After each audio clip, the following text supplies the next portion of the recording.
మీకు ప్రజల్లో ఏంటి, తెలుగుదేశం ప్రభుత్వం పైన ఎట్లా ఉంది ప్రజలకు అనేది మీరు తెలుసుకుంటున్నారా? మామూలుగా ఆడ పైన ఉండి ప్రెస్ మీట్లు పెట్టడం కాదు. ఒకడు అంటాడు ఏదో ఊపిరి పీల్చడం అంట, వదలడం అంట.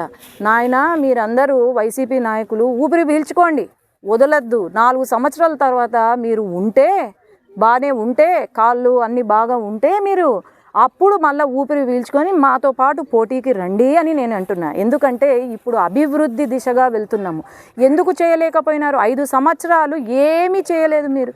అట్లాంటప్పుడు 5 సంవత్సరాలు చేయని వాళ్ళు ఈ సంవత్సర కాలంలో అభివృద్ధి సంక్షేమం అందుతూ ఉంటే మరి ఎందుకు వీళ్ళు అప్పుడు మాట్లాడింది ఇప్పుడు ఎందుకు మాట్లాడుతున్నారు? మీరు ఈరోజు తిరగాలి అంటే 5 సంవత్సరాలు ఏం చేసినారో చెప్పి తిరగండి, అంతేగాని రౌడీ రాజకీయాలు చేయొద్దు.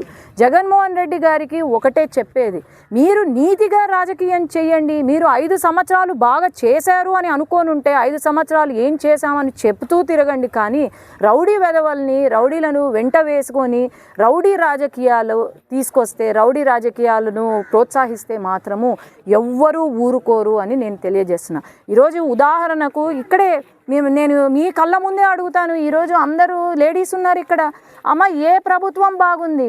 టీడీపీనా వైసీపీనా? మీరే చెప్పండి. మీకు సంక్షేమం ఎక్కడ అందుతుంది బాగా? కదా. మరి ఇంకా ఏం కావాలా ఈ వైసీపీ నాయకులకు?